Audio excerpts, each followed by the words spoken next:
Assalamualaikum warahmatullahi wabarakatuh. Nama saya Dana Mardika. Saya dari SMA Negeri 70 Jakarta. Di sini saya akan mempresentasikan tentang perkembangan Islam pada masa modern. Sekilas tentang dunia Islam pada masa modern. Masa pembaharuan atau modern bagi dunia Islam adalah masa yang dimulai dari tahun 1800 Masehi sampai sekarang. Masa pembaharuan ditandai dengan adanya kesadaran umat Islam terhadap kelemahan dirinya dan adanya dorongan untuk memperoleh kemajuan dalam berbagai bidang, khususnya dalam bidang ilmu pengetahuan dan teknologi. Pada awal masa pembaharuan, kondisi Islam secara politis berada di bawah penetrasi kolonialisme.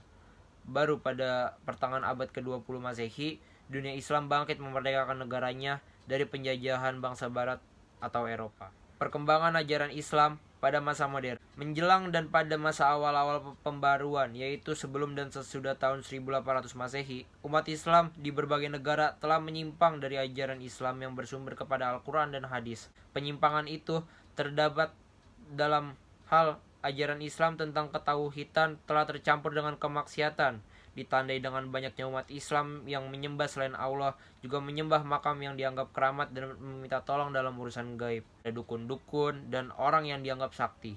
Selain itu juga kelompok umat Islam yang mengkultuskan dan beranggapan bahwa sultan adalah orang suci yang segala perintahnya harus ditaati. Penyimpangan-penyimpangan umat Islam terhadap ajaran agamanya seperti tersebut mendorong lahirnya para tokoh pembaharu yang berusaha menyadarkan umat Islam agar kembali kepada ajaran Islam yang benar, yang bersumber kepada Al-Quran dan As-Sunnah atau hadis.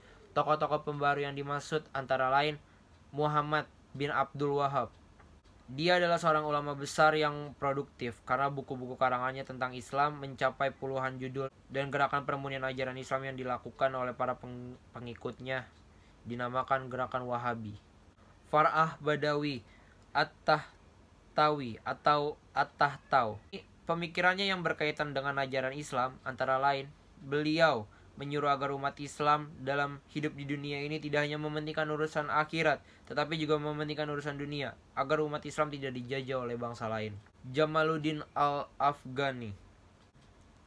Agar kejayaan umat Islam dapat diraih kembali dan mampu menghadapi dunia modern, umat Islam harus kembali kepada ajaran agamanya yang murni dan harus memahami Islam dengan rasio kebebasan. Jamaluddin menginginkan agar kaum wanita juga meraih kemajuan dan bekerja sama dengan pria untuk mewujudkan masyarakat Islam yang dinamis dan maju. Jamaluddin juga memiliki kepemimpinan otokrasi hendaknya diubah menjadi demokrasi. Menurutnya pendapatnya Islam menghendaki pemerintah republik yang di dalamnya terdapat kebebasan memukakan pendapat dan kewajiban negara untuk tunduk kepada undang-undang. Perkembangan ilmu pengetahuan pada masa modern. Pada masa pembaharuan, perkembangan ilmu pengetahuan mengalami kemajuan. Hal ini dapat dilihat di berbagai negara seperti Turki, India, Mesir. Sultan Muhammad II dari Kesultanan Turki Utsmani melakukan berbagai usaha agar umat Islam di negaranya dapat menguasai ilmu pengetahuan dan teknologi. Usaha-usaha tersebut seperti melakukan modernisasi di bidang pendidikan, mendirikan lembaga pendidikan, mendirikan perguruan-perguruan tinggi di bidang kedokteran, militer, dan teknologi. Perkembangan budaya Islam pada masa modern. Kebudayaan umat Islam pada masa pembaruan berkembang ke arah yang lebih maju. Hal ini dapat dipelajari dari berbagai negara Islam atau negara yang berpendudukan mayoritas umat Islam seperti Saudi Arabia, Mesir, Irak, Iran, Kuwait, Pakistan, Malaysia, Brunei, dan Indonesia. Beberapa perkembangan budaya Islam pada masa modern yaitu seperti berkembangnya budaya Islam di bidang arsitektur, sastra, dan juga kaligrafi. Terima kasih.